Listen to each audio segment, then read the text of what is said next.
This is AUGforums.com Real Talk, an unfiltered, independent perspective on Acumatica Cloud ERP. My name is Tim Rodman, and I want to mention three things in this pre-recorded intro before we get started. First, thank you to our sponsors. Our first sponsor is Repay. Repay offers omni-channel integrated payment solutions for Acumatica users.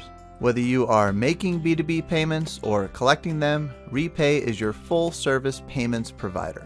Power up your payments to empower your business and accelerate the AP and AR payment flow through one seamless integration. Our second sponsor is DataSelf. DataSelf Analytics is a revolutionary reporting solution that enables organizations to make the most informed decisions faster and easier than ever.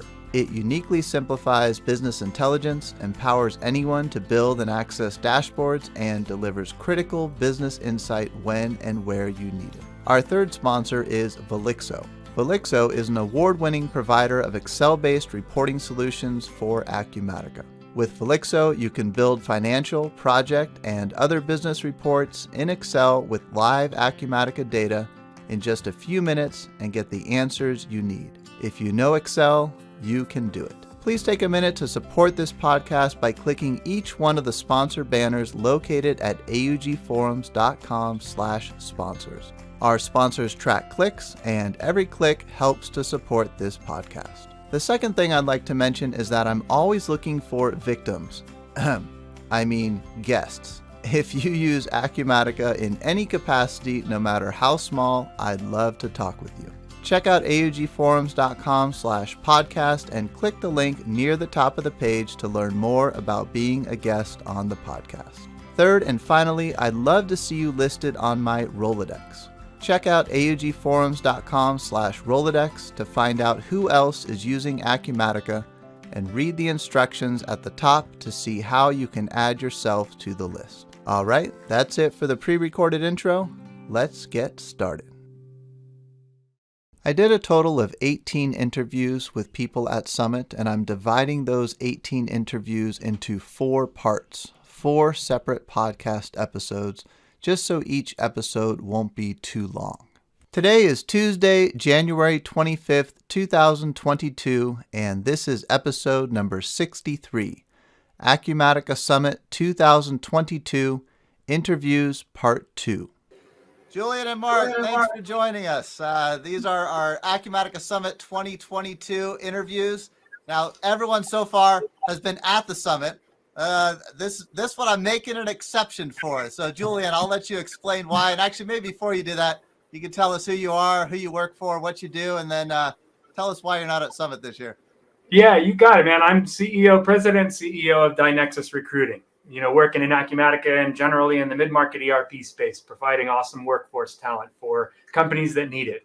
And in terms of why not Acumatica, so it was a very tough decision, but about a week and a half ago, watching everything in the world rising in terms of COVID and all of that stuff, I just had to make a really hard decision, which was I was very much looking forward to going and bringing my team.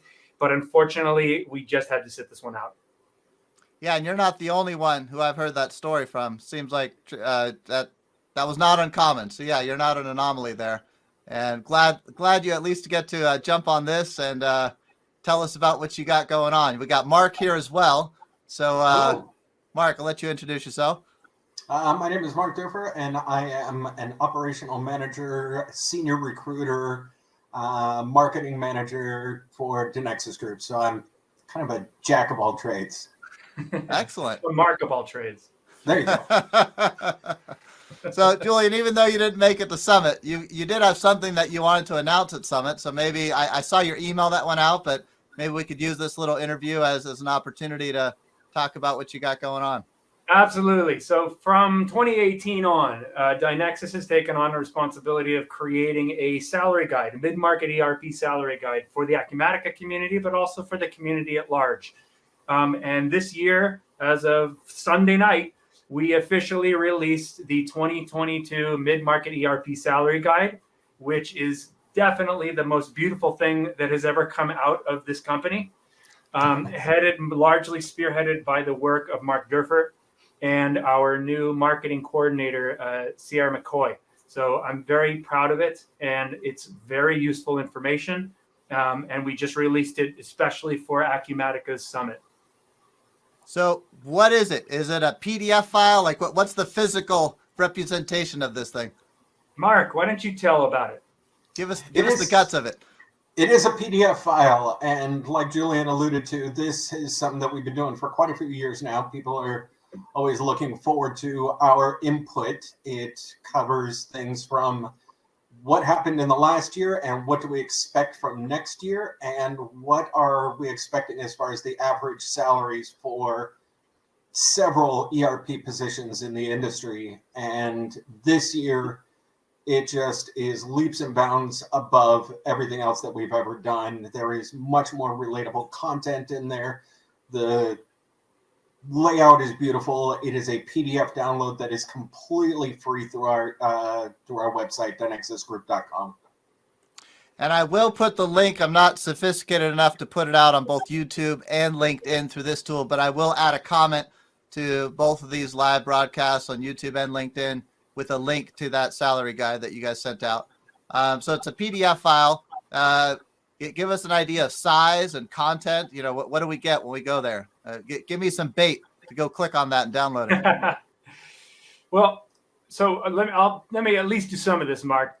So it's about an 8-page PDF document, and it starts out with what has happened, and then it's to where are we now, and then it's to about what is going on in the coming year and in the coming years. And it is so poignant because since 2006, when I started recruiting, this market is different in vast quantities, different than any other market that I have worked in my career as a recruiting leader and as a recruiter. What is happening, the confluence of COVID and the Great Recession and rising prices and the move to cloud by the whole world due to many factors, including supply chain disruption, has created this kind of perfect storm that has made the act of hiring a very different animal than it has ever been before, and the act of getting a job a very different thing than it has ever been before. And I find in our active searches over this past year, it has become increasingly important to help hirers come to current speed in terms of how to effectively engage in the act of hiring and not only hiring, but retaining on the long term their best employees. You don't hire, most people in our industry, they don't hire many people every month. Some people haven't hired since last year or the year before.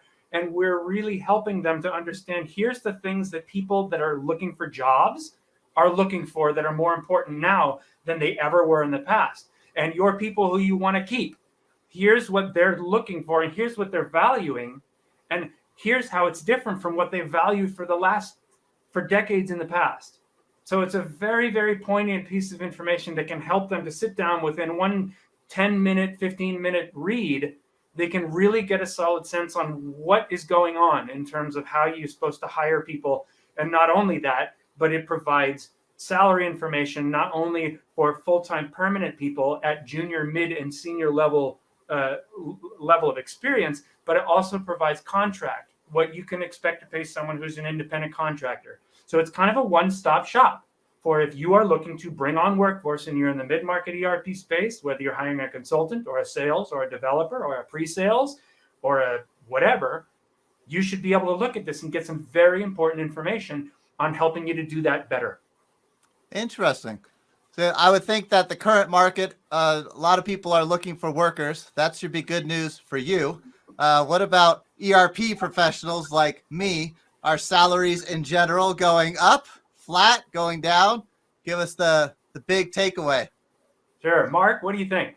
They are still going up. This for years now has been a position that has been in high demand with a not huge reservoir of workers available to fill those roles.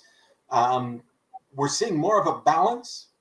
The pandemic definitely created a more urgent need for these positions to be filled. Now we're coming to a point where everybody's on the same page. Even in a post-pandemic world, these positions are going to remain in place and continue to be needed.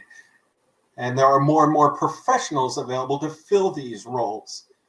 So we are seeing the salaries continue to go up, but not as sharp as we have in years past.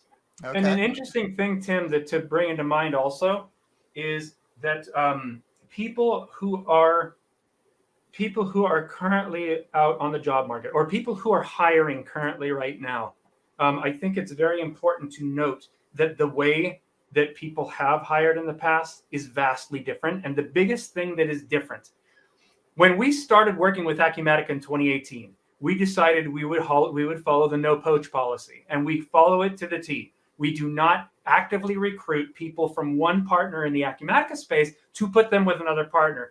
And it's something that when I'm on sales calls, I would bet you close to half of the calls that I'm on, I don't win business. And some other recruiter does. Because in the end, a lot of hires are still going, you know what?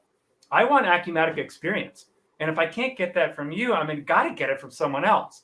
And when push comes to shove, that value of getting someone Acumatica experience trumps kind of everything else for them. Again, I get it, because they're running a company. They need people to do the work.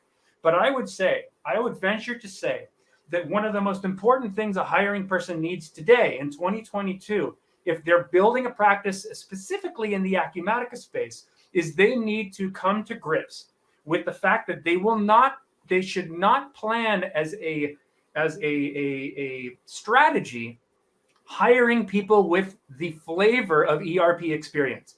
Hiring Acumatica professionals is not something I would make a strategy. And those people that I have seen try to make that a strategy, they lose people and they are hired too slowly, because everybody's getting courted by 5 other companies out there, and it slows them down. What you need to do, and I've seen this as success for a lot of companies, is you need to have a culture that attracts and is able to educate and provide the opportunity for people without experience to find those great people who are good, promising human beings with great team, aspects that will make them long-term, and allowed to grow them. You need to have an organization that can effectively grow your talent, not expect to go out and cherry pick people who are already in the industry.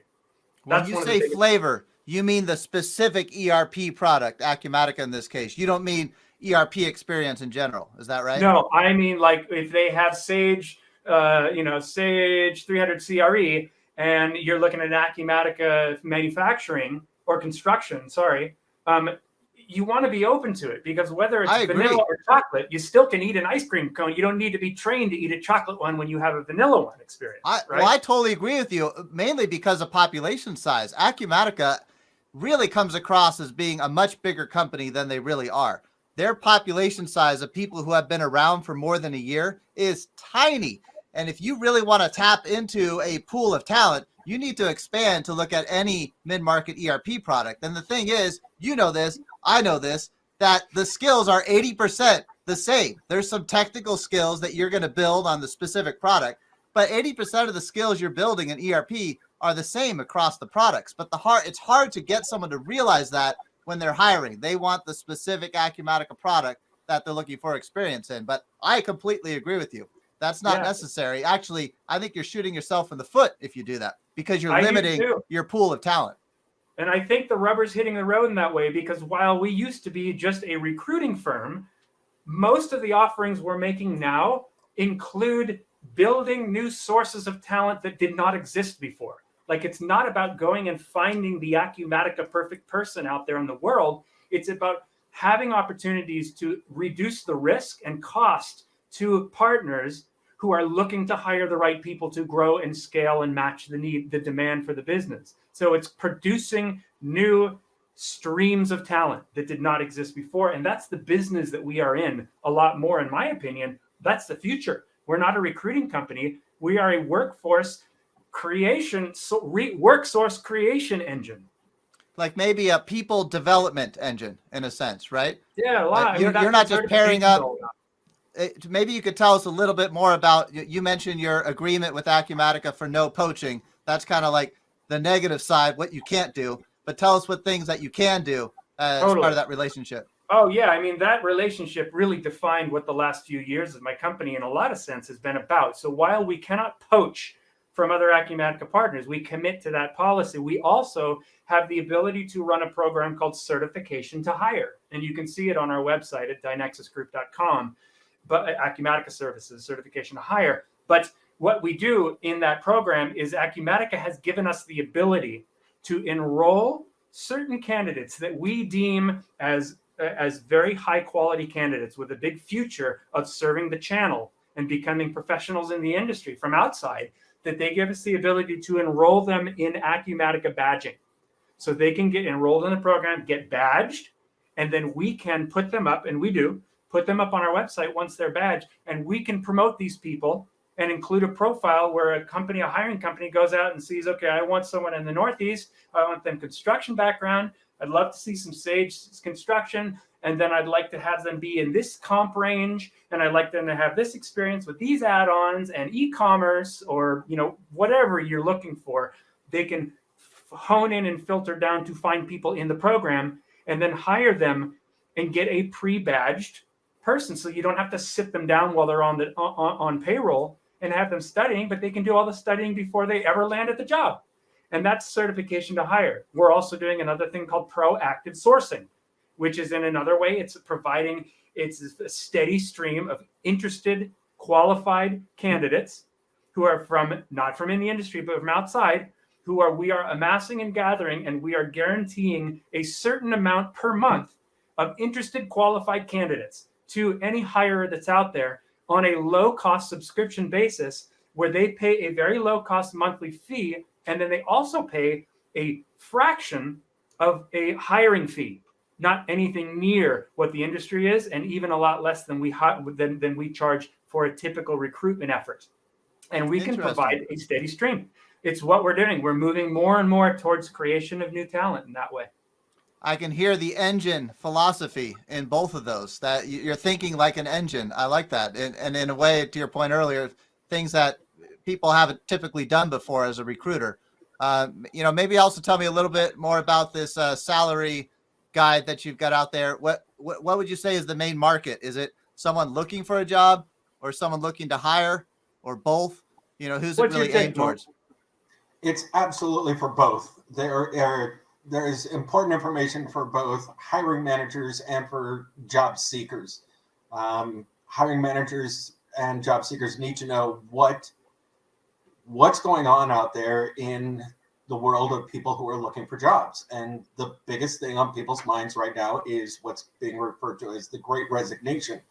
And people need to understand why people are leaving jobs and what they're looking for in future opportunities. And the successful companies are the ones who are going to adapt to the changing needs and desires of these job seekers. People are focusing much more on a work-life balance, on remote or hybrid work opportunities, as opposed to on-site. Mental health awareness. It's less about the big high salary and the 401k and more about the here and now. And so we're seeing the more successful companies make that shift to meet those demands. And, the job seekers have a great understanding of what they can realistically expect for the positions that they're interested in pursuing. And I think you mentioned earlier that this is kind of mid-market ERP in general. Is there any specific product flavoring scattered through there, or is it primarily just focused on the mid-market ERP space in general? This is focused on the mid-market ERP space in general, and this is also a nationwide average taken from more than a dozen online resources, as well as our own experience in placing candidates over the last year to make these predictions for what the 2022 salary is going to look like. It doesn't take into account certain geographic location factors and a couple other factors that would turn this into much too big of a resource. You said it's like less than 10 pages, right? So I could actually read it. That would be hundreds of pages if you did that. We find that it's not the money. when you talk about money and salary ranges, it's not so much about the flavor, right? The chocolate one doesn't cost much more than the vanilla or the strawberry. It's about cloud-based ERP is the market. And whether you're buying Acumatica or Sage or NetSuite or Intact or whatever you're doing, there's so many ways that companies are now pricing things. Like there's a million ways to peel that onion. And so some people they're dropping away the cost of sales, and then they're putting it all in a managed services. So getting in, they eliminate the barrier to get in, and then they charge a subscription, whereas others have an upfront and there's a lower subscription. So it's not so much about the product as much as it's about the methodology, the sales methodology of the company. And so that's why we didn't make it product specific so much, is because it kind of doesn't matter. Well, it's good. I was kind of sneaking in a question to see if you really practice what you preach, and it sounds like you do. You didn't, but make it product specific because that's not what it's about when you're hiring for mid-market ERP talent. I like that. Yeah. Yep. Well, guys, thanks for the time. I really hope to see you at the next summit. I hope this COVID stuff is behind us by then, but I'm glad we got to chat at least virtually during Acumatica Summit 2022. Absolutely. Thank Tim. you, Tim. Thanks Take for care. having us, Tim. See ya. David and Gray, thanks for joining us. I'll let you go ahead and introduce yourselves, who you are, who you work for, and what you do there. Absolutely. I'm David Eichner with ICANN Software Solutions, and this is my daughter, Gray Eichner, who is taking over the helm of ICANN Software Solutions. We have developed 4 products for Acumatica so far, 3 of which came from our GP product lines. Our investment assets product is now available for Acumatica. We've actually done a few proposals with partners for pension funds. So if you have anybody out there that deals with long-term investment assets, perhaps family offices, insurance companies, holding companies, sometimes banks, and pension funds or endowment funds are another great fit for our investment assets product. We'll do interest accruals, amortization of discounted premium on bonds, as well as unrealized gain and loss adjustments. We actually will pull down market values, end of day market values for all the investment holdings that you have. And then when you want to run your unrealized gain or loss journal entries, you can generate those either using mark to market or lower of cost or market. And I love details on these. We're less than 2 minutes in, and I already heard unrealized gain or loss. This is great. I love this kind of transparent conversation. These are the conversations you can have at Summit. Now, even though I'm not there physically, I get to have them virtually. This is great. You're there in spirit, my friend. Sorry, go ahead. Keep going. So Address Verify is another one of our products that we're real proud of, and we just recently added functionality for you to schedule the processing of the address verifications. We'll track which ones have been verified and which ones haven't. If you change an address, it'll pop back into an unverified status and can get picked up by the processing screens that you can schedule those to occur for. So we see some people, maybe they want to process the vendors and customers every night. Or maybe they just do it on the weekends, just depending on the amount of throughput that you have. And then we've added processing screens to process the purchase orders and the sales orders as well. We have to do those on a separate screen, but we have those 3 processing screens. On the main processing screen, you can choose from the type of address. So if you really wanted to get granular, you could schedule to process customer addresses at a different time than vendor addresses or employee addresses. But it'll allow you to not have to do it one by one, but to be able to have a scheduled process that automatically does those for you. The other thing I wanted to mention. Can I ask you on that product? I forget if we've talked about this before. What's the service on the back end that's verifying those addresses? So we're utilizing the United States Postal Service API. And each client will register to get their own account with the USPS. And then we let you store that account in our product. So it utilizes your own specific account. There's a free dev account that you can schedule or register for on the USPS website associated with that. So you pay the licensing to USPS, and then you just pay ICANN for the... Yeah, there's no cost. Okay.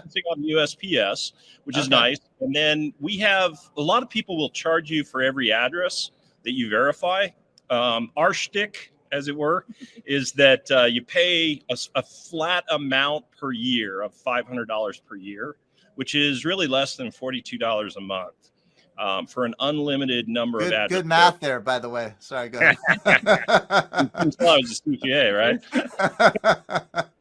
right? So those are our two very, very popular products. We're also marketing this year at Summit. We're talking about our mass supply products. So sometimes people will just want to mass auto apply all of their payables or all of their receivables, or maybe a range of customer IDs or vendor IDs or range of document dates. So our mass supply products allow you to do that with a preview and then a process.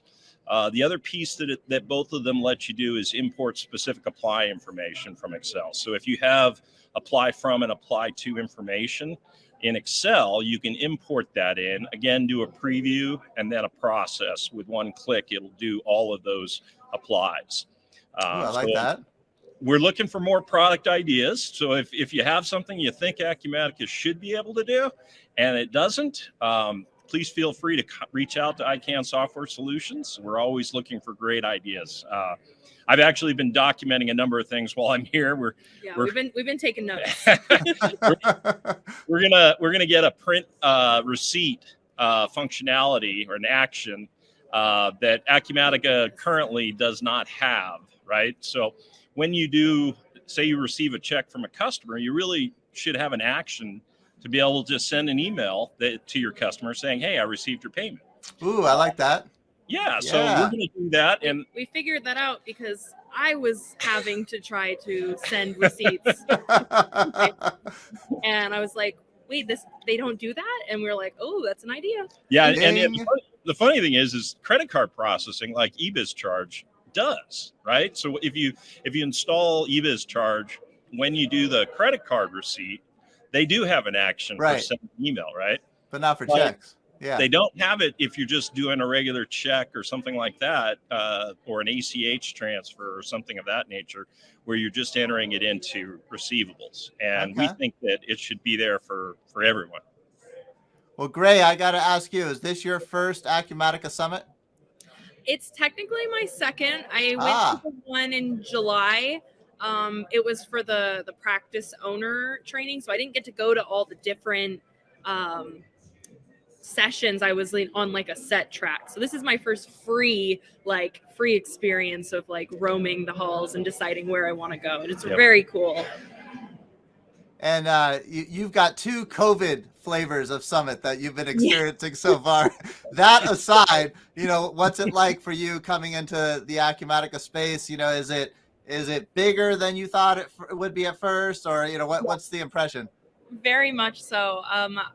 I came from nonprofit world before working for ICANN, mostly because I was like, I want to go out on my own and figure out my path in life. And then I did that for a bit, and I was like, this is not as fun as I thought it would be. I think it'd be a lot more fun to work for my dad's company, and it has been a lot more fun. Yeah. I think she's going to take ICANN software much farther than I ever did, actually. So she's very props to you for staying in this space.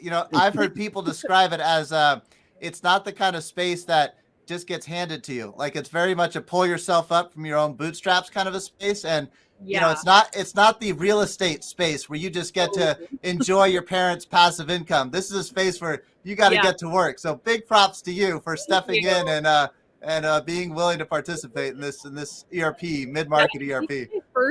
My first day on the job, you were like, okay, we're gonna just start doing bank reconciliation statements. I'm like, cool, I've never really done one before, but I'm willing to learn. So we're gonna just. And she picked it up really fast. So she's great attitude. She's using Acumatica. She's doing bank recs and cash receipts and kind of managing our product sales, contract billing for all the recurring renewals.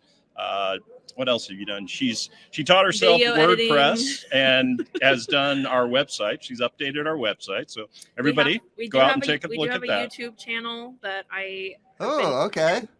I was like, he has all these products and he does demos so well, but they weren't being recorded. So I'm like, let's do it. So we do have an ICANN YouTube channel. It's like attached to our website. Yeah, if you go to our website, all our products now have demos, I believe, and just a nice fresh redo of our website that Gray has really done a fantastic job with. I like opened WordPress and I was like, nothing's been changed since 2012. That's a very common story in this space. It's been good. Yeah. No, well, it sounds like you keep saying product, and it sounds like you're very interested in your products that you're developing for Acumatica. Maybe what are you thinking as far as the future goes in that area? That's going to be ICANN Software's focus from now on. We haven't sold Acumatica in a couple of years. We think that there's more value in the ISV side of things for us. So we're just going to be updating or maintaining our GP products and creating new Acumatica products, much like Address Verify. We're looking for things that we can improve within the product.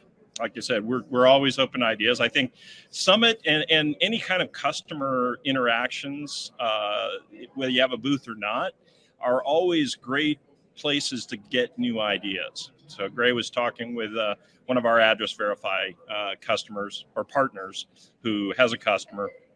And we just found out recently that there are a lot of ship-to addresses that don't have a postal address.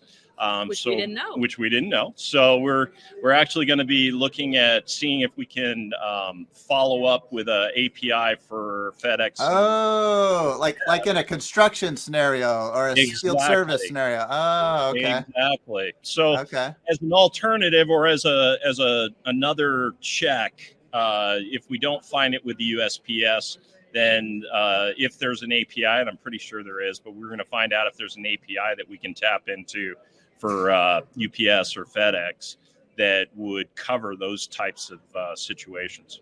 And we're also, like, in general, since I'm still very new to us, I'm taking everything in like a sponge, and I'm just like constantly asking people like, well, what would you like to see? We're very much in this like new, like, we just finished, getting a bunch of our old GP products onto Acumatica, and now we're looking to the future, like you're saying, of just going, what do we want to work on next? So we're kind of just in that fun brainstorming time right now. So if people do have any ideas or like, I really want this, I'm like, tell me, give it to me. Let's start planning. That's a great attitude to have in that space, because it seems to me, this is my impression, that if you're going to play in the ISV space for Acumatica and you're going to build in the Acumatica product, you just got to be ready that Acumatica is going to steal your ideas. So you got to constantly stay like one step ahead of them. So that sponge continuous improvement mentality is like the only way you're going to survive in that space. So true. Yeah.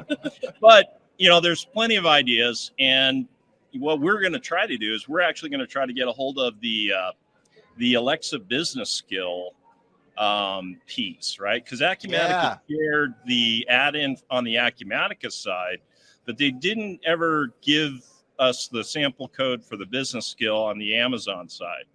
And if we can, I would like to create a business skill for Alexa that would allow for people to create records, not just kind of get inquiry, but let's say create a purchase order or a stock transfer from one location to another with verbal commands, kind of like Star Trek, right? Can you imagine having the ads on TV with Star Trek uniforms and saying, computer, transfer X quantity from position A to position B, or computer stock count for item at location X is 300. There's no reason from an API standpoint that Acumatica couldn't do that. And it's just a question of getting the business skill to do those types of things. I'm curious on that. Would you be like, instead of piggybacking on the Acumatica skill, would you have your own ICANN skill? Is that how that would work? What I'd like to do, since Acumatica doesn't seem to be doing anything with that business skill, I want to talk to Sean and see if there's any way that we can get access to that code and permission to kind of take it over and bring it to fruition. Yeah. Because I think it would help everyone in the Acumatica channel if you could be wearing Alexa glass frames, hands-free on a warehouse floor or a manufacturing job shop floor, and to be able to create records, right? In manufacturing, we might be able to add labor and materials with voice commands during the process of manufacturing using the Alexa glass frames.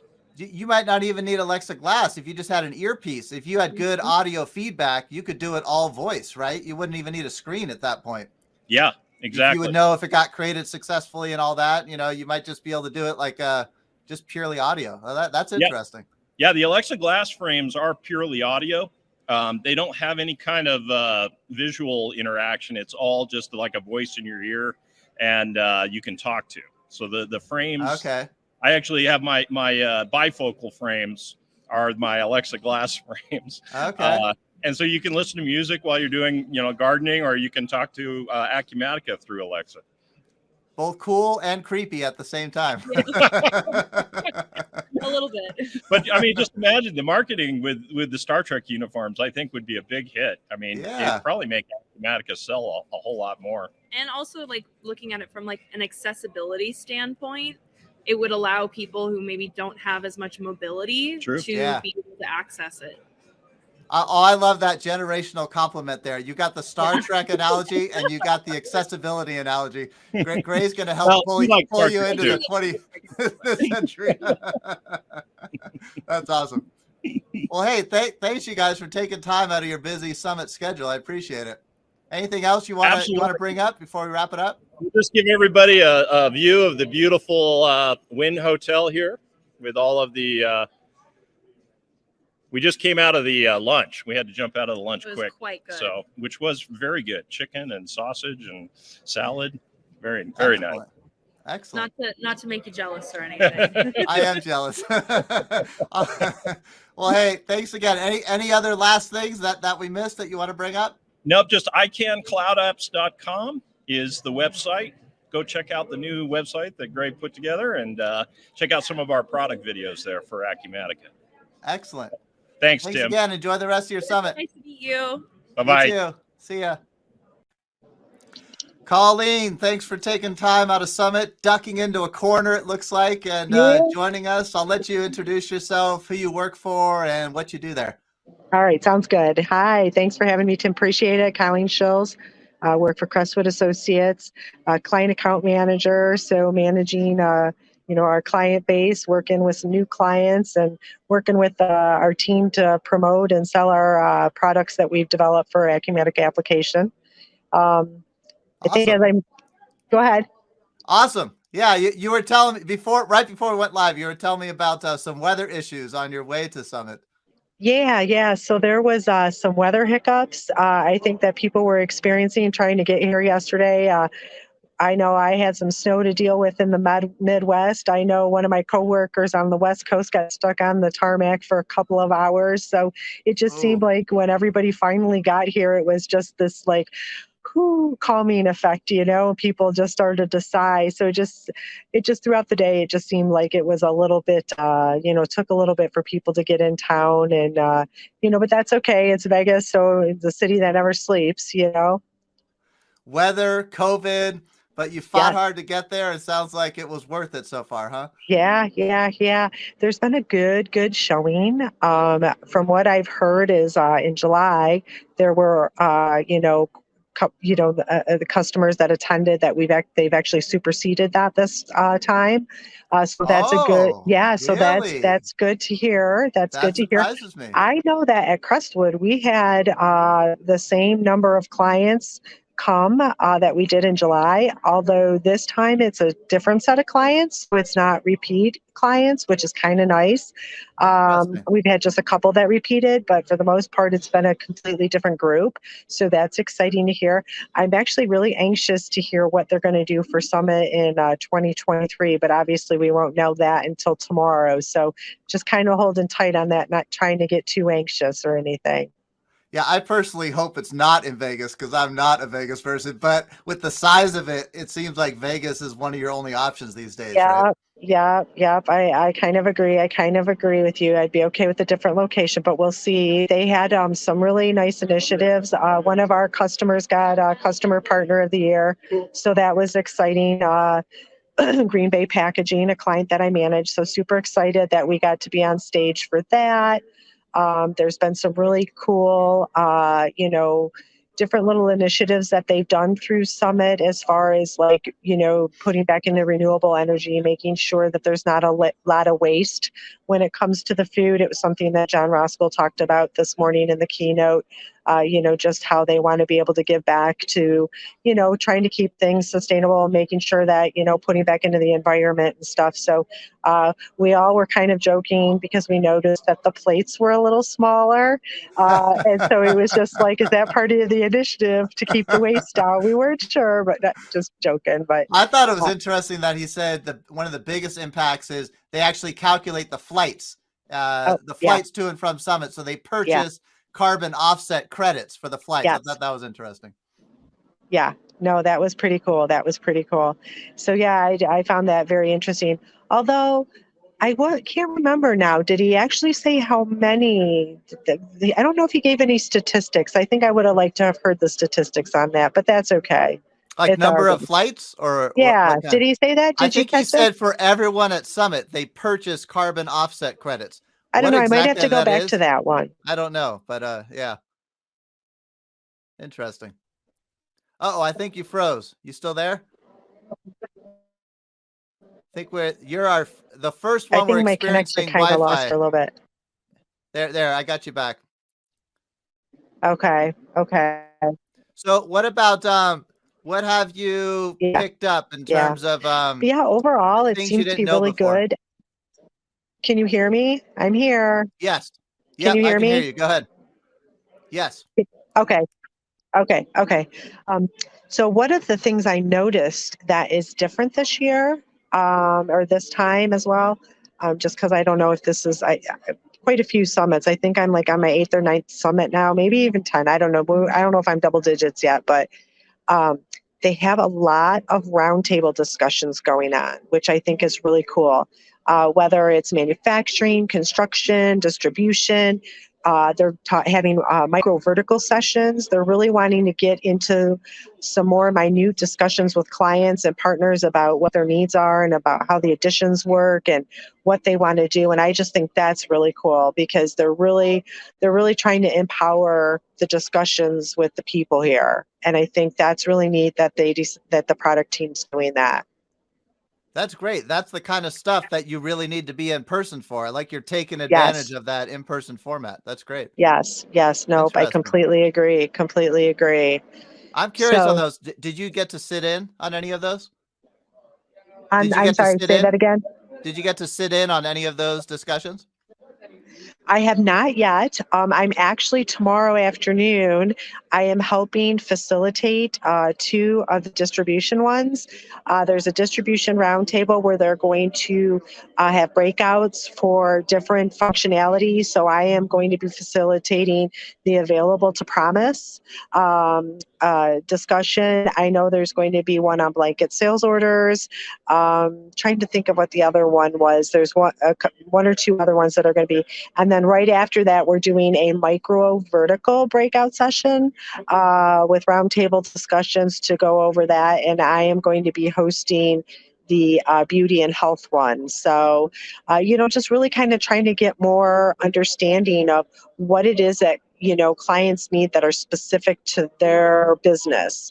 The base Acumatica framework, the functionality works for a distribution company, but if you're distributing beauty products, what is specific to you that you need, that you're going to need for your product or for your, business to be able to function and operate and work on Acumatica.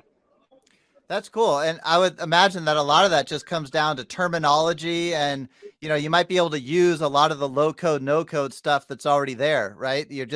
But it requires discussion. It's not necessarily a technology challenge. It's a business challenge that you need to discuss with other people. I like that. Yes. And they have the product managers that are responsible, facilitating with us. It was just that there were some members that weren't able to travel because of travel restrictions. And so they had reached out to those of us that are on the distribution partner advisory board and said, hey, can you help out with this? And, want to just keep that communication going for our customers, right? Making sure that they have what they need and that, Acumatica's listening and letting them know Acumatica's listening to you, which I don't know if a lot of other ERP products out there, I think that's a differentiator for Acumatica, is that they are definitely listening. That's very cool. Yeah. What about Summit itself? Comparing it to the one in July, what are some? You mentioned it's a little bit bigger. What are some other differences that you've noticed? Um, they had the showcase marketplace opening event last night. That seemed to be a little bit more low key than normal. I'll be interested for the celebration event and see how that is tonight. But what I have noticed is that a lot of the ISVs that have done different types of events and get-togethers, there was a lot more planning that was done this year, where I feel like everything is in the wind. You are not leaving the wind this time. There are no outside, everything is within the wind community. You're not going to another resort or casino to be able to have some sort of an event, which has been kind of nice. I know people have really enjoyed that, like that. Yeah, that is nice. Less walking. I've heard Yes. it's enough walking within the wind, right? Exactly. Well, that's cool. So, yeah. Well, would you mind panning your phone around and giving us a little glimpse of where you're ducked in there? Sure. Here, we'll just do a 360 view. How does that sound? Yeah, So they perfect. have Perfect. Vertex did a really nice job of putting together, a little like lounge couches and chairs for people, and then you have the registration in the back. Nice. With some more. So they have a lot of nice little sitting areas for us that we can get to, and then you've got the beautiful golf course out the big window there. So you can't Oh, nice. resist that type of vision, And a looking at great that. sunny day outside. Yeah, It was worth it yeah. getting out of the snow. Yeah, exactly. Well, hey, anything else you want to bring up before we sign off? Not at this time. Not at this time. I figure, you know what, Tim, we'll see how tomorrow morning goes. And if anything really, feels like it cracks the whip or something that's really important, I might just reschedule another time with you for tomorrow. We might just Hey, do kind sounds of great. another recap. Sounds great. Well, hey, thanks for jumping in. I appreciate it. Not a problem. Thanks for supporting the community, and enjoy the rest of your day. You too. See ya. Take care. Bye. Hey, Brian, thanks for joining us. I'll let you go ahead and introduce yourself, who you are, who you work for, and what you do there. Oh, you're muted. Hold on. Let me unmute you. How about now? Can you hear me? You're good. Go ahead. All right. Thanks for having me, Tim. Appreciate the opportunity. My name is Brian Stevens. I'm with CTech Supply Chain Solutions. We are a customer to Acumatica, and I am in the developer community. I'm one of the developer MVPs, working alongside developers from a lot of other ISVs and a few customers. And I'm here in the exhibit hall. So you hear the chatter in the background. That's the reason I can't hear Tim. So if he asks you a question, you see a blank look on my face, it's because I just don't hear him. So I apologize for that in advance. So Tim, maybe just kind of like wave me down or something, and I'll try to pay a little closer attention. At CTech, we're an indirect materials management type of a company. We go into companies that have a lot of spare parts type materials, and we'll manage that inventory space so that we can make sure that our customers have the parts that they need to keep their plants up and running. A lot of folks look at manufacturing, and Acumatica has a manufacturing module now, and they want to produce all this product that they can sell. Everybody wants to make money, and that's great. But there's a whole organization underneath that keeps the plants up and running, and we support that organization by, again, making sure they have the parts they need. And of course, today we have all these supply chain issues. That makes it a little interesting, but our customers still seem to be getting by quite fine, and we're doing the best we can to support them as well. So we had been using a legacy system for quite a while, and we at one time decided we would go down the path of SAP. And I found out what they mean by say a prayer. And prayers are not enough trying to use SAP in our particular niche of the market.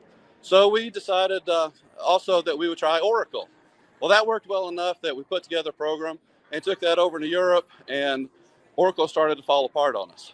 So after a few $1 million and a lot of sleepless nights for a lot of people, we decided it was time to shelf that and look for something else. So after a lot of looking, we came across this strange product, actually by happenstance, while we were looking at a different product, and really not happy with anything we saw in the market, and we found Acumatica.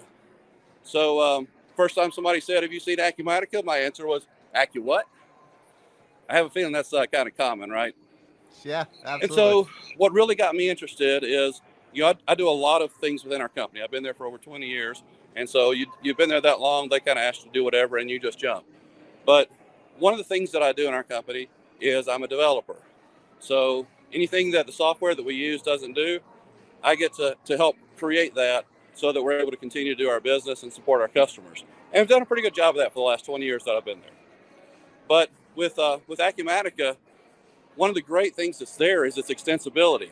And I had been writing this top-down kind of code where you want to do something, you write a line of code. You want to do something else, you write the next line of code. And there's really no guessing game. So the nature of that coding was very archaic by modern standards. The last time I had seen Visual Studio, it was Visual Basic 6.0 before the .NET revolution. And don't look that up on Google to see how old I am. The silver's shining through enough as it is. So anyway, to shorten this story a little bit, roll forward way up to where we are today. And we had looked at Acumatica. So the gentleman that was sharing it with me came to me and said, "Brian, you got to look at this. There's something I'm missing.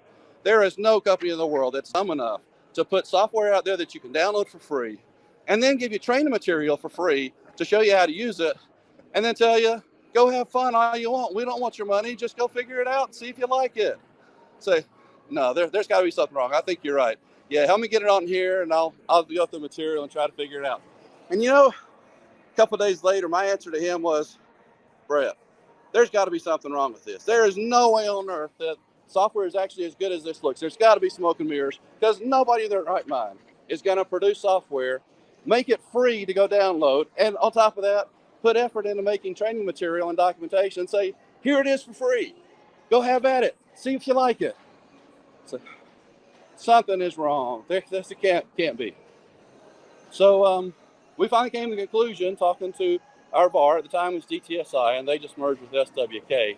But we just came to the conclusion, well, there's a real person here that makes money somehow, who we can talk to, who's encouraging us to take a closer look. So we'll take a closer look. I mean, after all, it's free. It just takes our time, and everybody has lots of free time. You too, Tim, right? You have like an extra 50, 60 days in your week. So, not even close. It's only time. So we did that, and we kind of got grinding into configurations and how might we make a custom screen to do what we need to do that's special that Acumatica didn't have in it.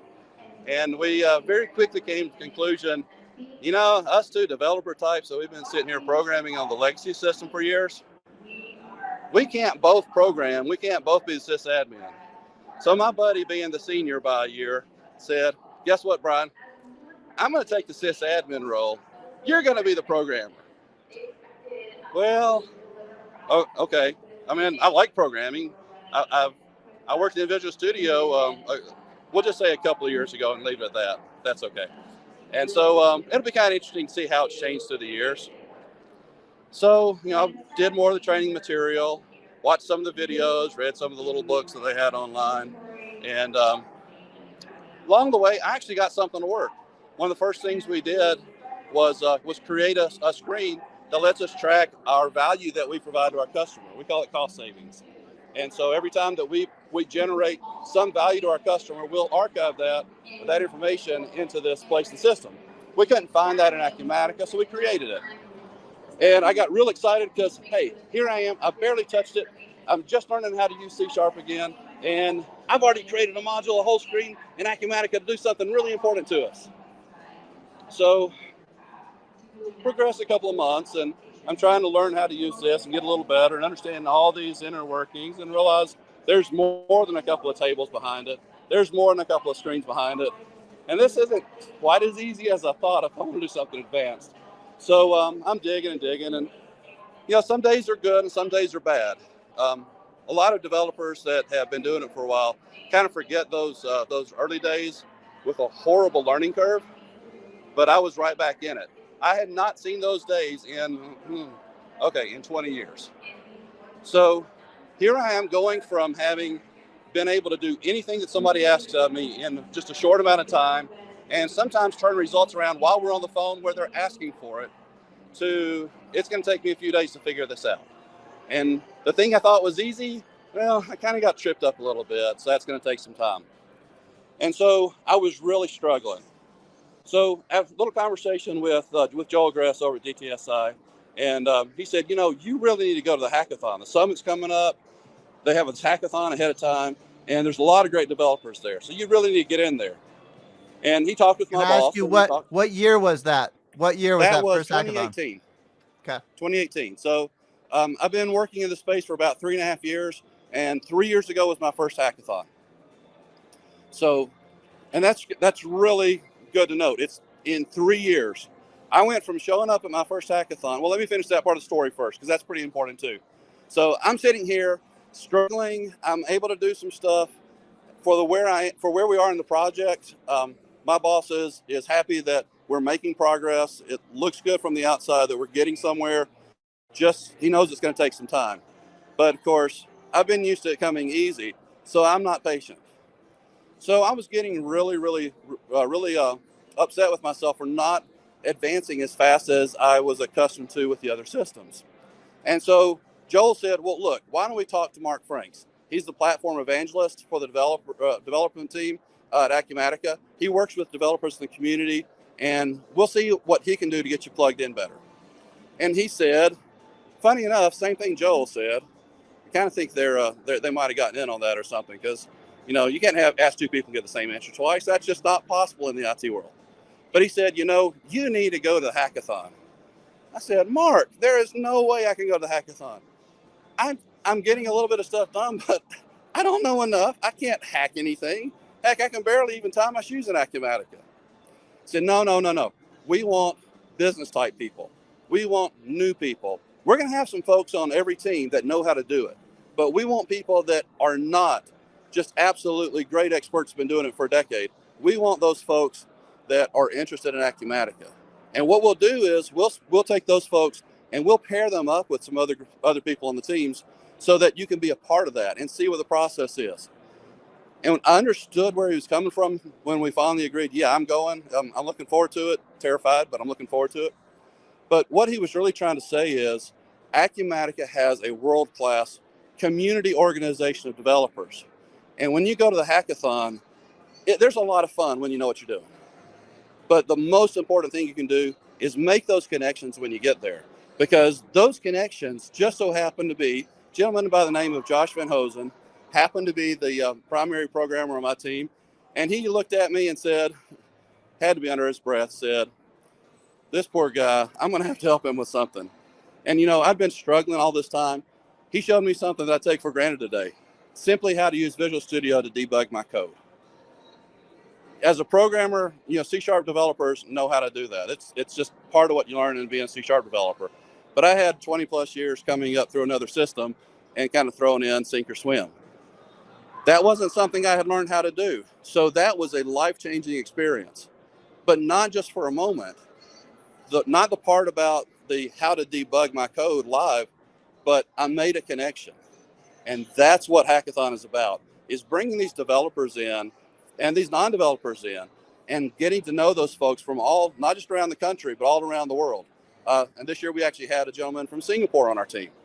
So, that's a little bit far away. The other developer MVP that we had was from South Africa.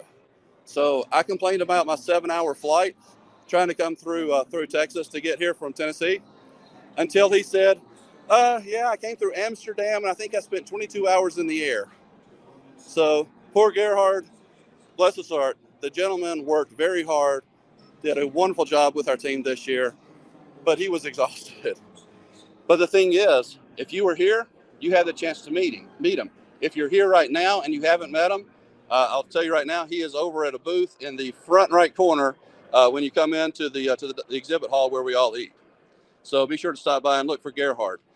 So the next year, I went back to the hackathon, and it was still kind of tough, but I had been doing it for a little bit and had been getting some help from folks in the community that I happened to have met the previous year. And then the next year I came back, which was a year and a half later, because we got, last year they pushed it back from January to like February, then March, and then July, and said, forget it, we're having it. So come or don't come, we're having it in July because we're not going to push it back to Christmas. And so we came in, and I came in all hype. I've been doing this for a little bit. I can't say I'm clueless. I might be clueless, but I can't say that I'm clueless. and we had a great time. So last year I ended up back, just a matter of coincidence, ended up back on a team with Josh, and we came in, I think, third place this time. So this year I got a little bit nervous. Mark said, okay, well, we don't have all the resources that we typically bring in because we can't get all of our folks from all around the world in Acumatica coming. So, the teams are going to be structured a little differently, but we're going to, like always, have one or two MVPs, developer MVPs on every team. And you guys do what you normally do. So I looked on there and said, I think Gerhard's relatively new as a dev MVP. I'm kind of new still as a dev, a couple of years as a dev MVP. Where's my legend? I walked into the room my first year and all these legends, and I had one on my team. Where are these legends? Well, let's say it's a testament to perseverance, to networking, and to teamwork. This year, Team Theta, having managed to go in and create a tool to intercept all your file attachments that you're uploading to the system, and to run against some algorithms to see, what happens in Vegas stays in Vegas, right? Don't be taking pictures of where you've been and trying to upload them to the business system. Because if you do that with our project, it's going to catch those not safe for work pictures that you tried to hide on an old purchase order until you got home. And it's going to notify the admin so that they can show up in your office to hand in your badge. So Team Theta created the Acumatica Centurion to stand guard and watch for any of those unsavory type attachments folks might want to put in, especially in this distributed workforce where people may be in the cubicle next door, or the house next door, or in the country next door, or even the continent next door. So what we did was created a security tool that gives you the ability to monitor what people are putting into your system. Gerhard made a tool that was standalone that you could mass upload pictures from your local PC into a processing screen in Acumatica. So then you could then sort it out what objects you want to attach to. And we did the same thing, of course, with a standard Acumatica screen and drag an item over with the standard functionality to do an attachment, and it worked. We went to the mobile app, and it worked. And we went to judging, and they said, Wait, Brian, congratulations. Brian, and we said, you cut out. Did you you cut out for a Theta? minute there. Could you cut out for a minute Oh, there? I'm sorry. Could you move to another spot? That was like a dead spot in the hall wherever you were at there. Yes. I'm running around. I caught the part about before the mobile app. Is this better? So far, so good. Back up to the part about before the mobile app. Go ahead. I'm sorry, what was that? Back up to the part before the mobile app. We got to this project. Did I explain what the project was well enough? Yes. Yep. Got that part. You did get that part? Yep. Okay. All right. So we got to the judging, and they said, congratulations, Team Theta wins. And we said, did you mean Team Zeta, Eta, or Theta? Because I'm not real sure. Because we're surrounded in this same room of giants, this same room of legends. And lo and behold, this team with this wonderful programmer from South Africa in the community, who I get to see on a Teams meeting every other week. He built things around web services. I built the customizations inside of Acumatica. We had a lady on our team that did a wonderful job with the notification to tell the sysadmin that they need to get HR to show up at your desk. And then we had our other two gentlemen. We're not really so much in the deep in the Acumatica development area, so they worked very strongly on the presentation for it. And between all of what we did and the presentation we put on, somehow we came out on top. It is absolutely surreal. That's a really testament. cool. In 3 years, from really clueless and really struggling to our team came out on top. So that's what the Acumatica community can do for you.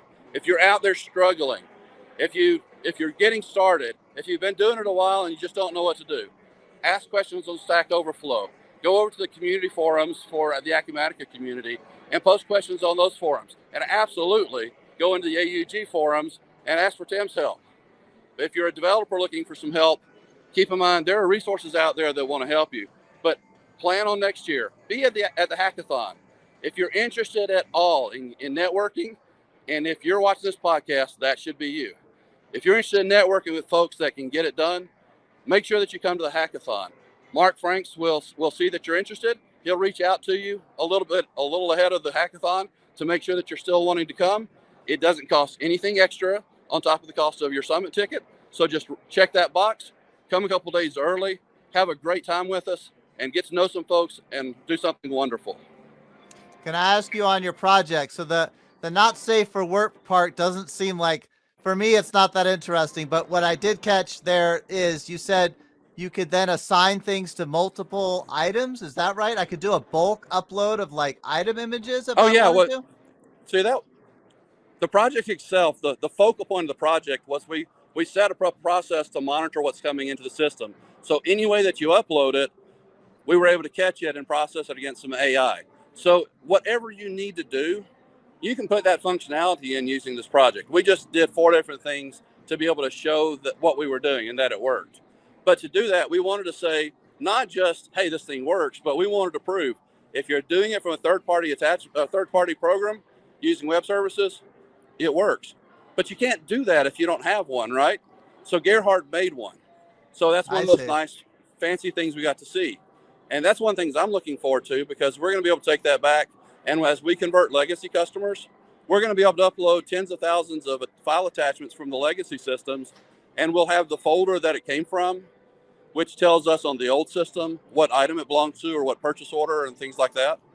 And then we're going to be able to take those files and move them over into the object in Acumatica. So the Acumatica part number or the Acumatica purchase order, the Acumatica vendor. And we didn't develop that portion out beyond getting into Acumatica because that was out of scope of what we were trying to achieve.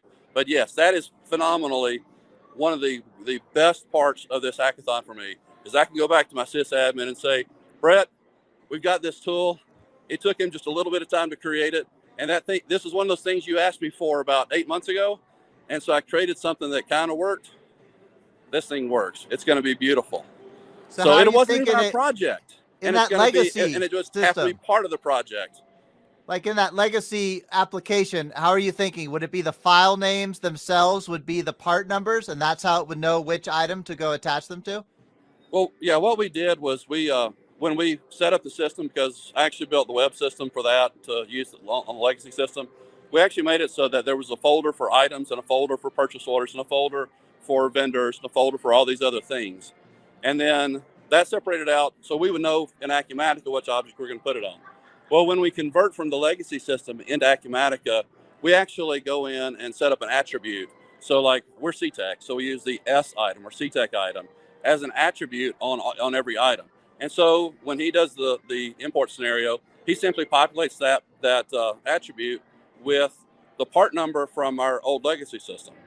So that way we can look up what that part number is. And then I used the DAC extension and DB scaler to actually go pull that out. So it's right up there up front. When I pull an item record, it's actually in a DAC extension for inventory item. So because we know that, we can look at the folder name, know that it's an item, know that the part number was from the old system to attach it to the right part number in the new system. And all we have to do from there, since it's already on a temporary record for the import process that Gerhard wrote, I just have to move that attachment so it's no longer on his record, but that file that's already in Acumatica behind the scenes, just attach that over to my inventory item record or my purchase order record or my vendor record. That's really cool. Well, congrats on the hackathon. And I like too how you're really underscoring that it all came from the community. You were a recipient before you were a winner at the hackathon. And Tim, there's one other thing I have to point out. I have to give a good shout out to Samuel, and I can't say his last name. It's one of those really long ones. So I'm not going, he knows who he is, and those around us do. He was on the second place team.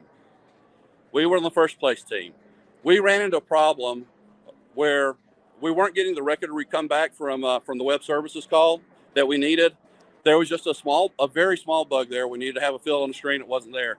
Samuel for the second place team. Of course, we didn't know who was what at that time. He came over and spent 5 minutes with us to help us find and fix that problem. That's And cool. that's what being an Acumatica Developer MVP is. That's what being in the Acumatica development community is. Even in a competition, we're here to help each other. And there That's is really no cool. other community I know in the world that people will stop and say, I'm going to give up 5 minutes of my 10-hour day that we have to work on our project and help somebody else potentially win where we could have won if we let them fail. That Do you wasn't feel like it. do you think it's that kind of community benefit that you've had that kind of has motivated you to start your Acumatica.dev blog that I've seen out there? It absolutely has. And thanks for bringing that up. And actually, Acumatica.dev is an awful lot like Acumatica.com. So when I saw that name was available, coming back from someone a couple of years ago, I was like, I wonder if I'll get in trouble for that. So I actually asked, do you guys mind if I take that, or is that something you'd prefer to have on your own? And nobody ever actually said no.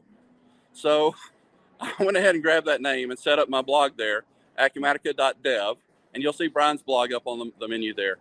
If you want to see what it's like to start the process of getting involved in the hackathon for a year, and then what the day was like for day one, what the day was like for day two, go out there, because I've written 3 very lengthy posts this weekend.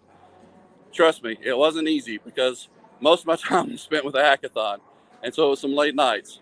But go out there and read those 3 very lengthy posts, because you will see what our journey was. You'll see the problems that we went through, and you'll see the success of the end of the journey.